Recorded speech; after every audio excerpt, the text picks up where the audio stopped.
শিয়াবতীর Mondal, Nalhati Birbhum, faculty of agriculture, hobby playing cricket. Muzaffar Mondal, Haringhata Nadia, faculty of horticulture, hobby playing cricket. Rupankar Kundu, Jangipara Hooghly, faculty of horticulture, hobby playing cricket.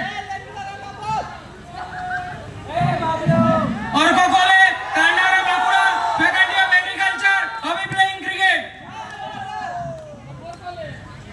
Shreyas Ghosh, Mahishadal, Purba Medinipur, faculty of agriculture, hobby writing poems. Sasthi Ghosh Hazra, Rampurhat Birbhum, faculty of agriculture, hobby playing cricket. Prince Ojha, Malda town, Malda, faculty of agriculture, hobby writing poems. Nayan Dutta, Rampurhat Birbhum, faculty of agriculture, hobby playing cricket. Pritam Kundu, Jangipara Hooghly, faculty of agriculture, hobby playing cricket. Shahin Rajbi Afrin, Rampurhat Birbhum, faculty of agriculture engineering, hobby recitation. Rashmita De, Dadan, Paschim Medinipur, faculty of agricultural engineering, hobby recitation. Nirmal Siddiqui, Suktabari, Cooch Behar, faculty of agriculture, hobby recitation. Ankita Ghosh, Nalikul, Hooghly, faculty of agriculture, hobby recitation. Anumita Sarkar, ঘোড়াঘাটা, Jhargram, faculty of agriculture, hobby recitation.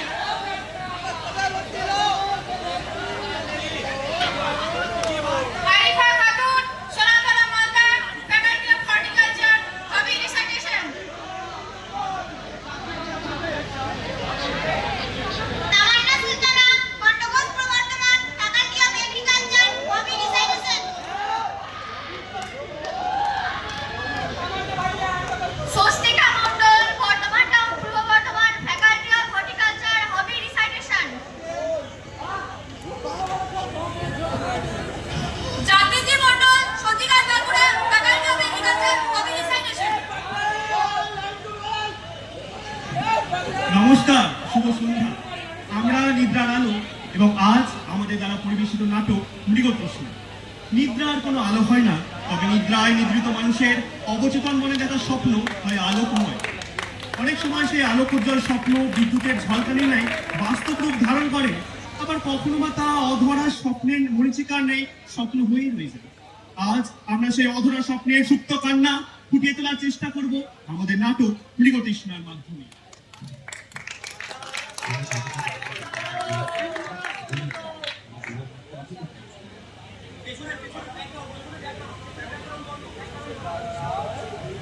Hello hello hello hello hello, শুরু হচ্ছে নিদ্রার আলো গ্রুপের পরিবেশনায় নাটক মৃগতৃষ্ণা। রচনায় Chris ওঝা, সম্পাদনায় পবিত্র ঘোষ এবং দেবাদিত্য চট্টোপাধ্যায়, নির্দেশনা জয়িতা, দীপ্তাংশু এবং গীত, আলোকসজ্জা সুব্রত, শম্ভুনাথ, অনিমেষ, মিউজিক পরিচালনায় প্রশংসা, সৌম্যদীপ, হিমাংশু, রূপসজ্জায় পারমিতা, সায়নী, বিউটি, রাকেশ, সামগ্রিক পরিচালনা ও ব্যবস্থাপনায় শানু, অনিমেষ, সুদীপ্ত। শুরু হচ্ছে নাটক মৃগতৃষ্ণা।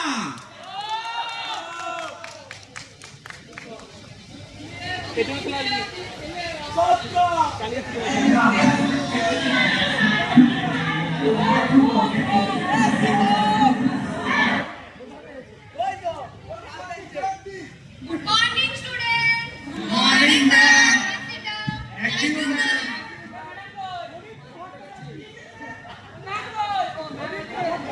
আজ তোমাদের টেস্ট এক্সামের রেজাল্টটা তোমাদের মধ্যে দেখলাম বেশ অনেকেই ভালো রেজাল্ট।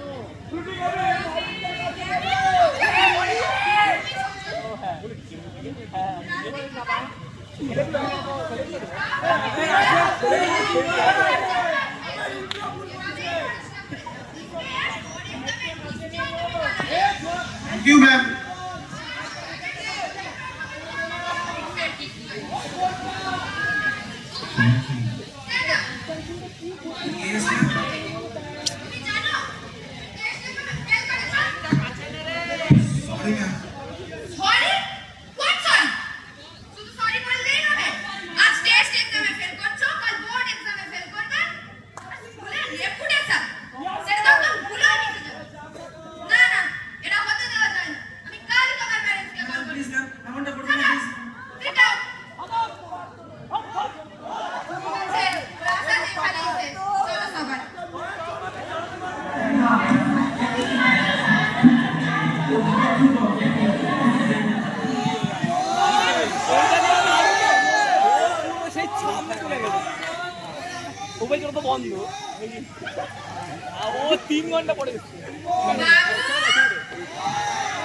পড়ছিস বাবা? বাহ! পড়। ভালো করে পড়াশোনা কর। এখানে দুধটা রেখে দিলাম, পরে মনে করে খেয়ে নিস কিন্তু বাবা। ঠিক আছে, পড়। আসছি আমি। তবে বাবা, আজকে তো তোর স্কুলে পরীক্ষার খাতা দেখানোর কথা ছিল। বল, কদিন থেকে বলবি না তো? খাতা? ও হ্যাঁ, দেখানো বলেছিল, কিন্তু দেখায়নি তো। দিদিমণি অসুস্থ কিনা? দেখায়নি? তা তুই কত কাচ্ছিস কেন? মিথ্যে বলছিস না তো? মিথ্যে? না মা, মিথ্যে কেন বলবো মা? অমল, অমল, বংশের গৌরবে কালি ছিটিয়ে খুব আনন্দ করছো তাই না? ফের, একেবারে ফের। ছি অমল, ছি। তোমার কি আমরা কোনো অভাব রেখেছি? নিজে না খেয়ে কষ্ট করে তোমার পড়াশোনার খরচা চালাই আমরা। চেষ্টা করি যাতে তুমি এই মধ্যবিত্ত জীবন থেকে বেরিয়ে আসতে পারো অমল। তোমাকে নিয়ে কত বড় বড় স্বপ্ন দেখেছিলাম আমরা, কিন্তু তুমি আজ ফেল করে সেই সব স্বপ্নে একেবারে জল ঢেলে দিলে অমল, জল ঢেলে দিলে। হ্যাঁ? কিন্তু বাবা তো বললো খাতা দেখায়নি নাকি? মিথ্যে, সব মিথ্যে। মিথ্যে বলতে শিখেছে তোমার ছেলে। আমাকে স্কুল থেকে ওরা ফোন করেছিল, দেখেছে আমাদের তোমার পুনধর পুত্র কর্মকাণ্ড শোনাবে বলে। ওকে দেখে আমার মনে হয়েছিল জানো, ও কিছু একটা মিথ্যে কথা বলছে। বাবা, তুই কি না শেষে আমাকে মিথ্যে বললি বাবা? আর সেটাই বা কি করেছে ওর থেকে? দিন দিন একটা লোভাব তৈরি হচ্ছে সে। আরে নিজের বোনকে দেখেও তো শিখতে পারিস। তোর বোন প্রত্যেক বছর ক্লাসে ফার্স্ট হয়। তোর দাদা একসময় ইউনিভার্সিটি টপার ছিল রে, কিন্তু তুই আজ ফেল করে আমাদের সব স্বপ্নে একবারে জল ঢেলে দিলি অমল, জল ঢেলে দিলি। বাবা, সকলকে যে পড়াশোনায় ভালো হতে হবে তার তো কোনো মানে নেই। পড়াশোনা করেই কিন্তু সফল হওয়া যায়। দাদা তো কত সুন্দর। বাবা খুব পড়াশোনা করবো। দেখি খুব খিদে পেয়েছে আমার। জানোয়ার ছেলে একটা, লজ্জা করে না? বাড়িতে বসে বাবার টাকায় কান্ডে পিন্ডে খেলছো, আর পরীক্ষার বেলায় ফেল। বাবা, মারলে কি সব সমস্যার সমাধান হয়ে যাবে? দাদা তো বলছে সে ভালো করে পড়াশোনা করবে। আর কত ভালো করে পড়াশোনা করবে ও, সেটা আমার জানা হয়ে গেছে। তোর যত সব। দাদা, তুই বলতে দিলি না কেন বাবাকে? কেন বলতে দিলাম না তুই শুনলি? কবিতাটা আমার গোপন কথা, কবিতাটা আমার গোপন সুখ, কবিতাটা আমার সত্য বেদনা। লুকাই লুকাই দেয় যে যুগ। আরে পাগলি, কবিতার কথা কি আর যখন তখন যেখানে সেখানে বলা যায়? বলবো বলবো, সঠিক সময়ে সব বলবো। আর সেই সঠিক সময়টা আসবে কবে? জানি না, জানি না, তবে একদিন দেখিস, আমি জানি একদিন আসবেই। একদিন একদিন সব জায়গায় আমার কবিতা পাবলিশ হবে, সবাই পড়বে আমার কবিতা। তুই যা গিয়ে পড়াশোনা কর। ঘুম পাচ্ছে এখন। তুই যা তুই পড়তে বস। আমি আসছি রে দাদা।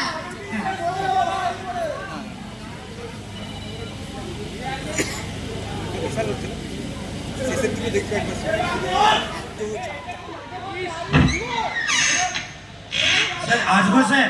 কাম ইন প্লিজ। নমস্কার স্যার, আমরা অমলের মা ও বাবা। আপনি ডেকেছিলেন স্যার? ও অমলের মা বাবা, আসুন বসুন বসুন।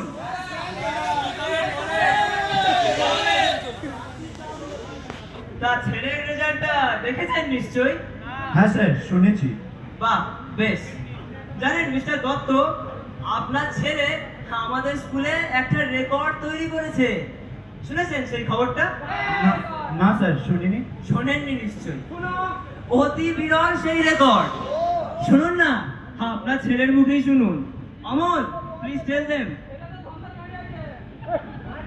থাক বাবা থাক, কষ্ট করে আর তোমাকে বলতে হবে না, আমিই বলে দিচ্ছি। আপনার ছেলে হলো আমাদের স্কুলের প্রথম ফেল স্টুডেন্ট। বড় প্রাউড মোমেন্ট, তাই না? স্যার, আপনি দেখবেন স্যার, ও থেকে ভালো করে পড়াশোনা করবে স্যার, আপনি দেখবেন। তার কি প্রয়োজন? কি হবে পড়াশোনা করে? ও এবছর আর কোর্সে বসতে পারবে না। কি বলেন ম্যাডাম? ইয়েস ইয়েস, ও পরের বছর ট্রাই করবে। এবছর ওর ভালো রেজাল্ট তো দিবে বাবা। পাস করার সম্ভাবনা একদম 0% স্যার। প্লিজ স্যার, এরকম করবেন না স্যার। ওর ভবিষ্যৎটা নষ্ট হয়ে যাবে স্যার। স্যার আপনার পায়ে ম্যাডাম, ম্যাডাম আপনি কিছু বলুন না স্যার। Please sir. আপনাদের একবার বলা হলো তো, কান্নাকাটি করে কোনো লাভ নেই। যান যান, আপনারা যান দেখি, অনেক কাজ পেন্ডিং করে আছে আমার। স্যার, স্যার, আপনার কাছে অনুরোধ করছি স্যার, এইভাবে ওর ভবিষ্যৎটা নষ্ট করে দেবেন না স্যার। একটা সুযোগ দিন না স্যার ওকে, একটা সুযোগ।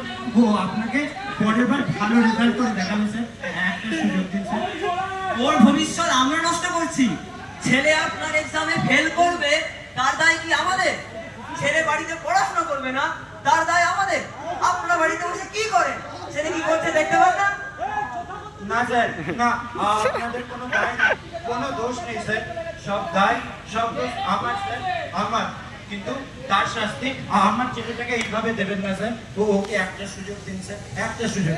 ও আপনাকে পাস করে দেখাবে স্যার, একটা সুযোগ দিন স্যার। ফেল করলে স্কুলের রেপুটেশনে কালি লাগবে, আর স্কুলের রেপুটেশনে কালি লাগলে, স্কুলের নাম বদনাম হলে তার ক্ষতিপূরণ আপনি দেবেন তো? হ্যাঁ স্যার, হ্যাঁ, প্রয়োজনে আমরা তাই দিতে রাজি আছি স্যার, কিন্তু ওকে একটা সুযোগ দিন স্যার, একটা সুযোগ দিয়ে দেখুন না স্যার। ও এবার আপনাকে পাস কি ভালো নম্বর পেয়ে দেখাবে স্যার, একটা সুযোগ দিন। বেশ ভালো, তাই দিলাম যা। তবে একটা কথা, ও যেন এবারে বোর্ডসে আর ফেল না করে। না, না, ও আর ফেল করবেন না স্যার, আপনি দেখবেন ও ভালো নম্বর পেয়ে আপনার স্কুলের নাম উজ্জ্বল করে দেখাবে স্যার, একটা চান্স দিন স্যার, একটা chance। Okay, okay. Please don't do emotional drama. You can leave now. ধন্যবাদ স্যার, ধন্যবাদ।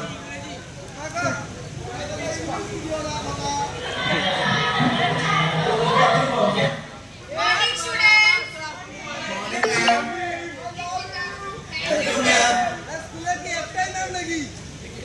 আজকে আমাদের স্কুল জীবনের শেষ দিন। খারাপ লাগছে। পরের দিনের অপেক্ষা। তারপরে কিন্তু তোমাদের boards exam। তোমরা সবাই ভালো করে পড়াশোনা করছো তো? দেখো, স্কুল জীবনের পর কিন্তু জীবনে এক নতুন অধ্যায়ের সূচনা হয়। সবাই ভালো করে পড়াশোনা করো কিন্তু। আচ্ছা, তোমাদের ভবিষ্যতে কার কি প্ল্যানিং একবার বলো তো? রাজদীপ, তুমি বলো। ম্যাম, আমি ভাবছি জেই দেব, তারপর অ্যাডভান্স ক্লিয়ার করে ভালো আইডিতে অ্যাপ্লিকেশন নিয়ে একটা ভালো কোম্পানিতে মোটা প্যাকেজের জব। ম্যাম, আইডিতে বাহ, বেশ ভালো। এবার তুমি বলো দেখি। আমি কিছুই ভাবিনি। এত property, এত business, আমি enjoy করতে চাই, চাকরি নিতে চাই না। এই, তুমি বসো, বসো। এবার তুমি বলো। ম্যাম, আমি ভাবছি একটা স্টার্টআপ।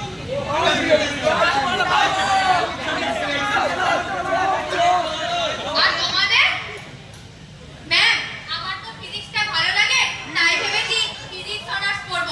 এরপর বিএতে গিয়ে মাস্টার, পিএইচডি, রিসার্চ লাইনে যাওয়ার ইচ্ছে। এই আর কি। বসো, বসো। ম্যাম, আমার তো এগ্রিকালচার লাইনে যাওয়ার ইচ্ছে। আর শুভশ্রী, তোমার কি প্ল্যান? ম্যাম, আমি ভাবছি নিট দেব। ভালো, ভালো করে প্রিপারেশন। আর অমর, তোমার কিছু প্ল্যানিং আছে নাকি আরো? ম্যাম, আমার জীবনে একটাই লক্ষ্য, শুধু কবিতা লেখা। কবিতা লিখে মানুষকে আমার চিন্তাধারা সম্পর্কে জানানো, বোঝানো। কবিতা লিখে বিদ্রোহ ঘটানো। কবিতা লিখে মানুষকে প্রশান্তির সাগরে তুলিয়ে নিয়ে যাওয়া। আবার কখনো দুঃখের জোয়ারে ভাসিয়ে নিয়ে যাওয়া। কিন্তু জানেন ম্যাম, কেউ গ্রাহ্য করে না আমায়, কেউ ভালোবাসে না আমায়। হয়েছে, হয়েছে, দেখো, ফিজিক্স থেকে আবার ফেল হয়ে বসো। টেস্ট এক্সামে ফেল করেছো, ঠিক আছে। বোর্ড এক্সামে অন্তত পাসটা করো। ওকে, ক্লাস আজ এখানেই শেষ। চলো তাহলে সবাই ভালো করে পরীক্ষা দাও, ভালো রেজাল্ট করো।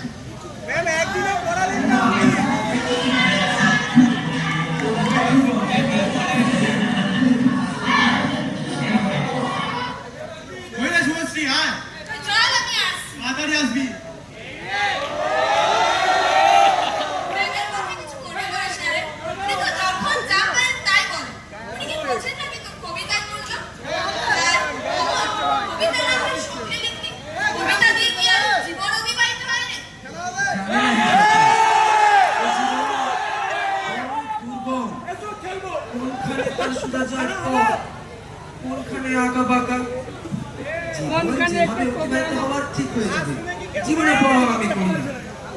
কবিতা আমার প্রাণ, কবিতা আমার শক্তি। আচ্ছা দিলে যত খুশি লে, দেখিস একদিন তুই খুব বড় লেখক হবি, খুব নাম হবে তোর। বলছিস? হ্যাঁ গো, বলছি। জানিস, শুধু তুই আর আমার পাগলি বোনটা, তোরা আমি বুঝিস জানিস। আচ্ছা তোকে একটা কথা বলি, হ্যাঁ বল।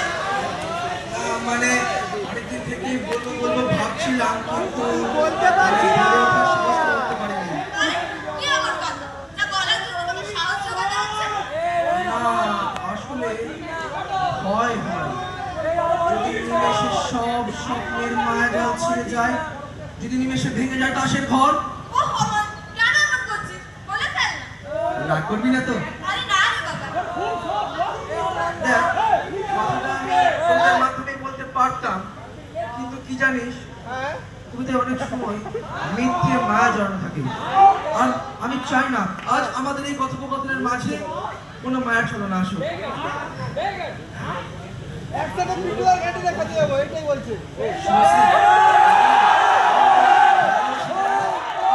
আমার এই ভালোবাসার মানুষটাকে সারা জীবন আমার পাশে পেতে চাই। দেখ বাবা, আমি সারা জীবন তোর পাশে থাকবো, তোকে সাপোর্ট করবো, হেল্প করবো, কিন্তু সেটা একটা বন্ধু হিসাবে, মানে সর্বদাই একটা বন্ধু হিসাবে দেখে। আসলে তুই আজ থেকে সাথে রিলেশনশিপে আছিস। কি? আশা করি তুই বুঝবি। হ্যাঁ রে, তুই ঠিকই বলেছিস। আমার মতন এরকম একজন বাউন্ডুলে ছেলের সঙ্গে শুধু বন্ধুত্ব করা যায়, তাকে ভালোবাসা যায় না, তাই না? দেখ বাবা, তুই আমায় ভুল বুঝিস। না, আমার যা বোঝা তা বোঝা হয়ে গেছে। তুই চলে যা, আমরা সবাই চলে যা আমার জীবন থেকে। আমার কাউকে চাই না, কাউকে না। আমার শুধু কবিতাকে চাই, শুধু কবিতাকে। তুই আমার সবচেয়ে ভালো বন্ধু, তাই না? জানিস, তুই ছাড়া আর কেউ আমায় ভালোবাসে না। যারা আশ্বাস দেয়, কথা দেয়, তারা সবাই মিথ্যাবাদী সবাই। এই তুই আমার সবচেয়ে কাছের কবিতা। আমার জীবনে কামিয়াব, আমার হৃদয়। জানিস, তোকে ছাড়া আচ্ছাকে আমি আপন মনে করেছি, কাছের মনে করেছি, সবাই আমার জীবনে।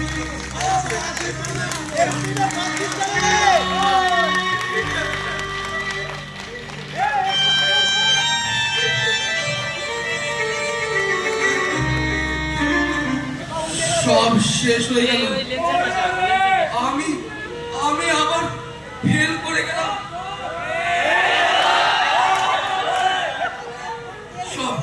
সব শেষ হয়ে গেল। আজ আমার কাছে আমি সত্যি হেরে গেলাম। সত্যি হেরে গেলাম।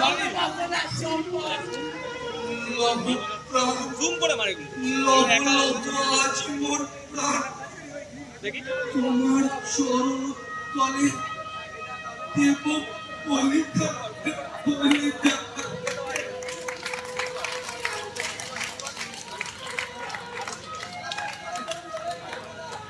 কবিতা, তুমি ঘাসের ডাগায় হতে থাকা নতুন ফুল, আর আমি তোমার সুগন্ধে ছুটে বেড়ালো ভ্রমরা। কবিতা, তুমি খরস্রোতা নদীর তীক্ষ্ণ প্রবাহ, আর আমি তোমার পাদদেশে বয়ে চলা কাকরকণা। কবিতা,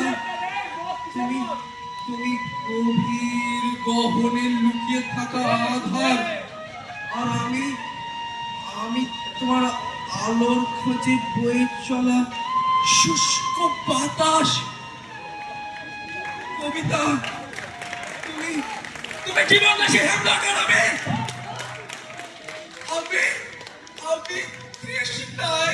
তৃষ্ণার তোমরে তোমাকে সংগ্রহে কেন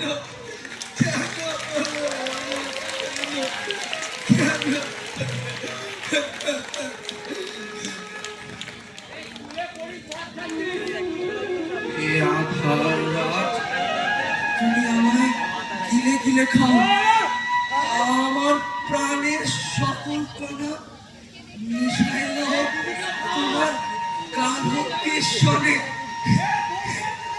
দাদা কি ভাবছিস? ভাবছি এই কবিতার প্রতি আমার এত প্রেম একদিন আমায় বড় সজ্জায় সাহিত্য করে চুপ কর দাদা, কি বাজে বকছিস? বাজে বলছি বুঝি নয় তো কি? দাদা, তোর লেখা কবিতাগুলো আমায় দিস। একজন নতুন পাবলিশারের খোঁজ পেয়েছি, সে নতুন লেখকদের কবিতা ছাপে। কি আমার লেখা পাবলিশ হবে, লোকে পড়বে আমার লেখা, হ্যাঁ দাদা। কিন্তু কি হবে রে বোন, আমার কবিতা ছাপিয়ে কেউ বুঝবে না, সবাই অবহেলা করবে, আর বাবা যদি জানতে পারে? তোকে অত ভাবতে হবে না, তুই খালি তোর লেখাগুলো আমায় দিস। তাই হবে। তবে এই না আমার কবিতাগুলো, আমার কবিতাগুলো নিয়ে চলে গেল না, আমার কবিতা নাকি পাবলিশ হবে, আমার কবিতা লোকে পড়বে। সত্যি?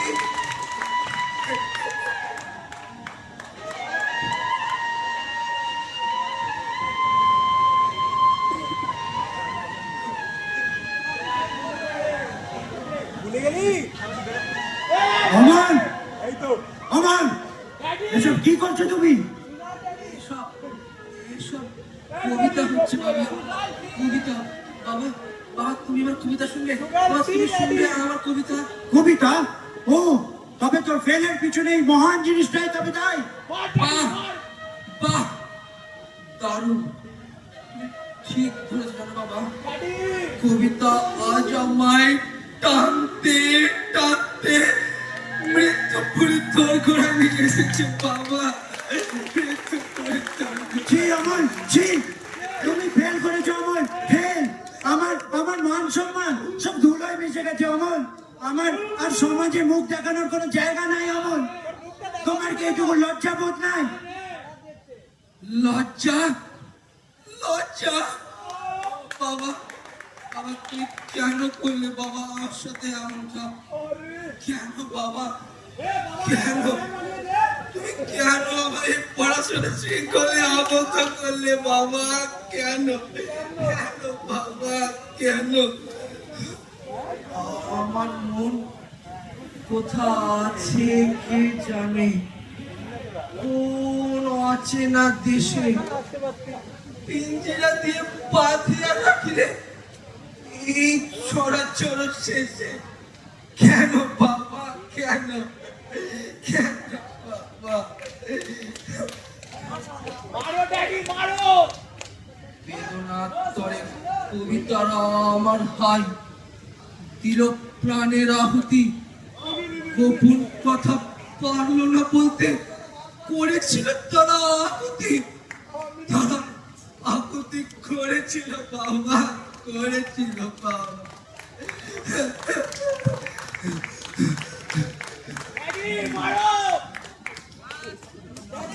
কবিতা, আমি কবিতা লিখবো, আমি কবিতা লিখবো।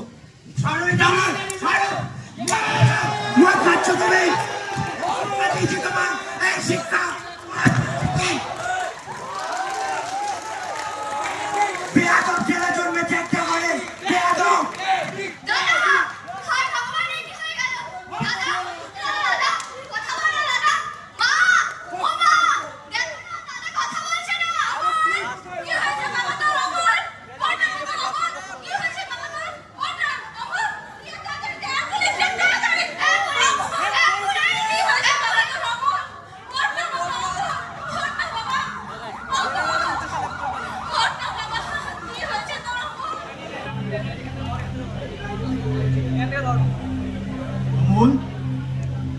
অমল, কে তুমি?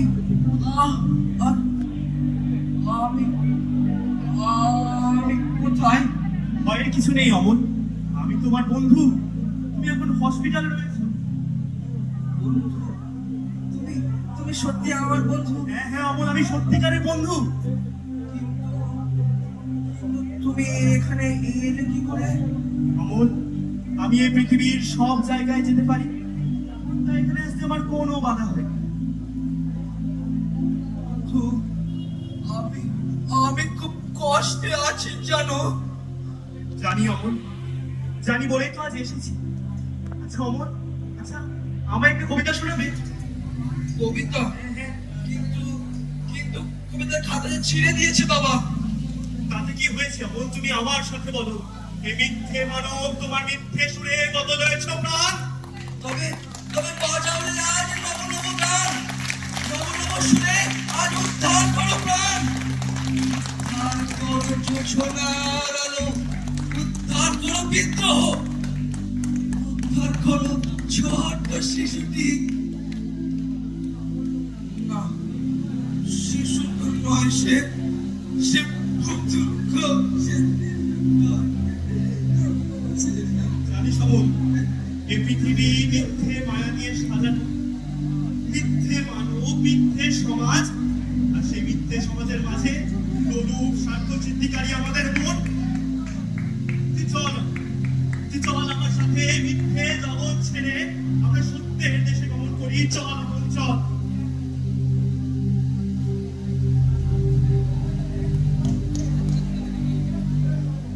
অমল, চলো অমল, চলো। কোথায়? আমরা কোথায় যাচ্ছি? মিথ্যে মায়াবী জগৎ ছেড়ে বহু দূরে, যেখানে সকলের প্রতিভা সমান দাম পায়। চলো সেই নামের দেশে। বেশ, তবে চলো আমাকে নিয়ে সেই নামের দেশে।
বল, দেখো, ভাইয়ের পেপারে এক ছবি বেরিয়েছে বাবা। কি বলছিস? হ্যাঁ, ওর কবিতায় সাহিত্য একাডেমি পুরস্কার জিতেছে বাবা। 50,000 টাকা পুরস্কার পাবে ভাই। সত্যি বলছিস? আমাদের অমল 50,000 টাকা পুরস্কার পাবে? হ্যাঁ, আমার ছোট ভাই অমল। হ্যাঁ বাবা, হ্যাঁ, আমারই অমল। ও বলেছিল বড় কবি হবে, আজ ওর স্বপ্ন সত্যি হয়েছে বাবা। কি বললি? অমলের কবিতা সাহিত্য একাডেমি পুরস্কার জিতেছে? হ্যাঁ বা, হ্যাঁ। হ্যাঁ গো, তুমি বলতে না, ও কিচ্ছু করতে পারবে না। দেখো, মোর ছেলে জিতেছে, আমার অমল আজ কবি হয়েছে। কি করবে মা?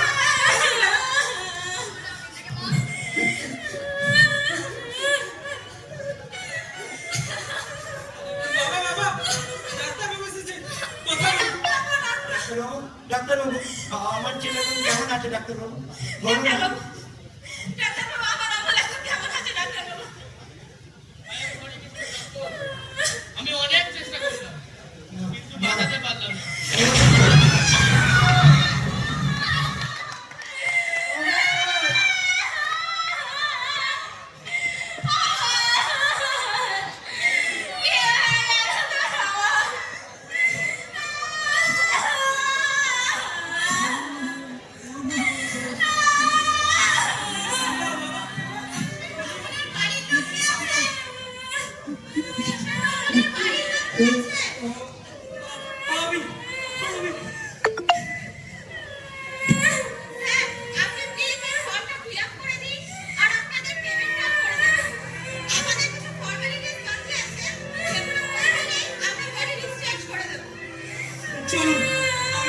চলুন।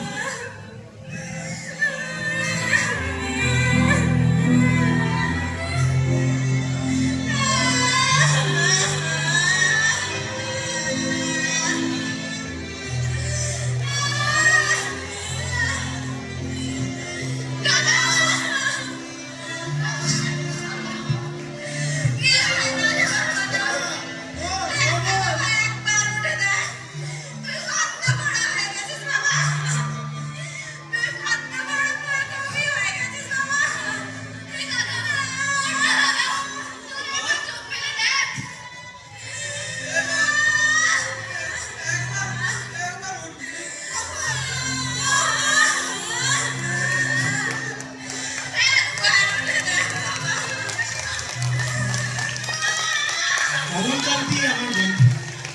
স্কুলে আমরা একসঙ্গে পড়তাম, রোজ দেরি করে ক্লাসে আসতাম, পড়া পারত না। সবগুলো জিজ্ঞেস করলে এমন অবাক হয়ে তাকিয়ে থাকতো, একেবারে কষ্ট করে বলা। আমাদের মধ্যে কেউ ডাক্তার হতে চেয়েছিল, কেউ মাস্টার, কেউ উকিল। অমলকান্তি সেসব কিচ্ছু হতে চায় না, সে রোদ্দুর হতে চেয়েছিল। অথচ সকলের ইচ্ছে পূরণ করে এক অমলকান্তি ছাড়া। সেই অমলকান্তি রোদ্দুরের কথা সব সফলতা মানদণ্ড কখনোই নম্বরের কথা নয়। প্রতিটি মানুষই আলাদা আলাদা, তার স্বপ্ন, তার অনুভব, তার পথও ভিন্ন। অমল শুধু এক চরিত্র নয়, সে হাজারো এমন কিশোরের প্রতীক যাদের কণ্ঠ কেউ শোনে না। আমরা যেন চেষ্টা করি অন্তত তাদের প্রতিভাকে সম্মানটুকু করতে। তাহলে হয়তো অনেক গল্পের চেষ্টা হতে যাবে। সবশেষে এক অজানা কণ্ঠস্বরকে আমরা শ্রদ্ধা জানাই, যে জীবনের কোলাহলে কবিতার মতো নীরবে থাকলেও তার গল্প চিরকাল হৃদয়ে বাজবে।